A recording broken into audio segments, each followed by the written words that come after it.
This morning, after 2 years of holding its collective breath, the people of Israel can finally breathe again. The world can finally breathe again. This is the day that people across the region and around the world have been working, striving, hoping, and praying for. The hostages are home at long last. Today, after 738 days, the last 20 living hostages have come home. After so many months of heartbreak, today is nothing short of incredible. The videos speak for themselves. Released hostages Guy Gilboa Dalal, Omri Moran, and Alan Ohel meet with IDF representatives. Haytan Moore's emotional reaction with his parents. Mom of freed hostage Matan Engerst jumps for joy.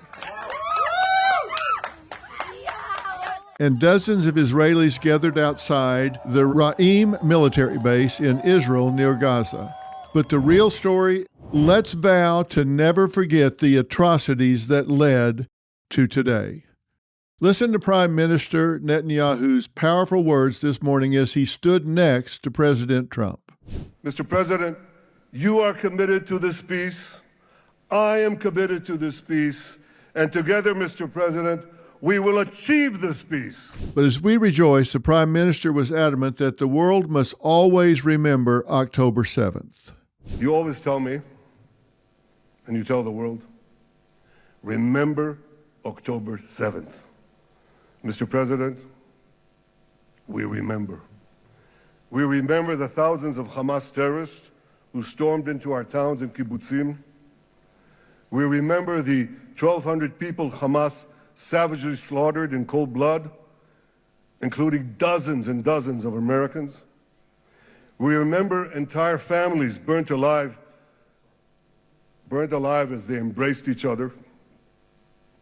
We remember the beautiful young Israelis brutally gunned down at the Nova Music Festival. We remember the hundreds of our citizens who were dragged into the dungeons of Gaza, including 12 Americans, men and women, young and old, babies and elderly Holocaust survivors. Then, the words that hammer the point home. My friends, Mr. President Donald, these monsters take babies as hostages. Let's be honest here. Let's not pretend that all of a sudden these monsters are peacemakers, that these monsters should be celebrated for being magnanimous in releasing these hostages. These are not peacemakers. They are the complete opposite. Hamas terrorized Israel and the people of Gaza for 2 heart-wrenching years. They only gave up when they had no alternative, when they had no place to hide, no place to run, and they should not be commended. Hamas should not be celebrated for letting 20 living hostages go free, not after torturing them for 2 years in underground hellholes. Do not commend Hamas for returning the bodies of deceased hostages, not after savagely killing them. 28 hostages never made it out of Gaza alive.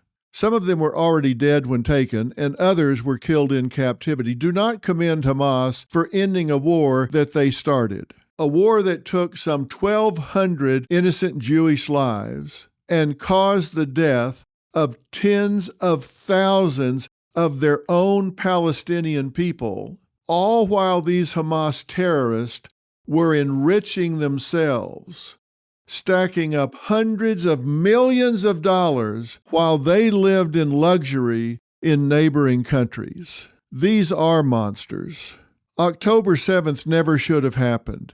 It happened because of what they did. And they did it full well knowing that when they did, that retaliation would happen. And who would pick up the tab for it? The Palestinian people would pick up the tab for it. They knew that, and they didn't care. When the Israeli military warned Palestinians to vacate an area because they were coming after Hamas there as military targets. Hamas kept them from leaving the area, kept them from vacating, made them stay in the line of fire.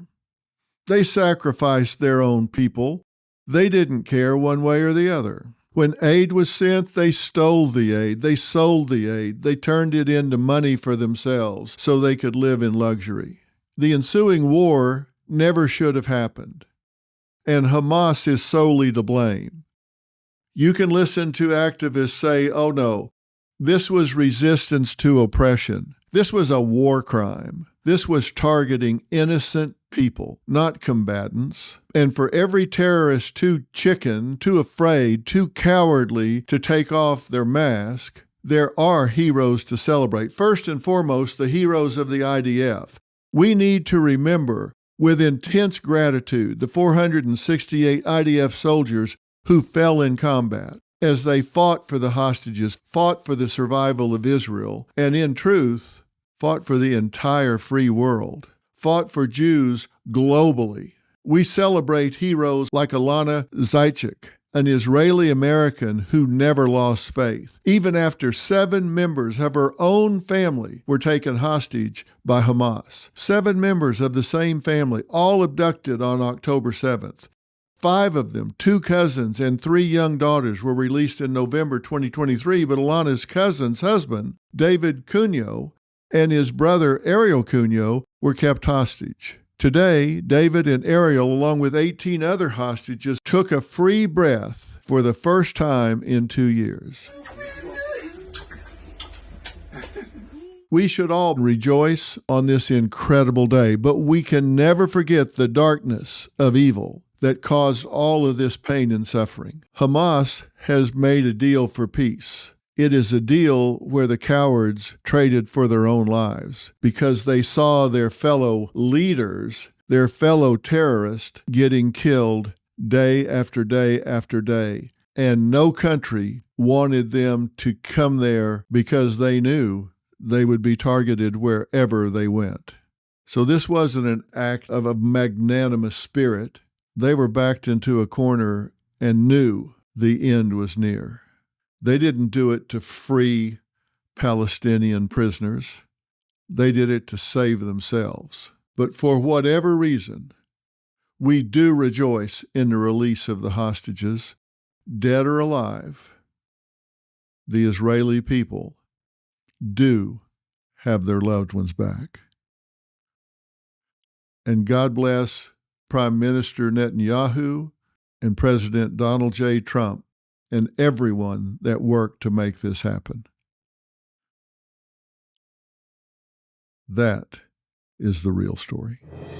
Wherever you're getting the real story, make sure you subscribe and follow. I'll see you tomorrow.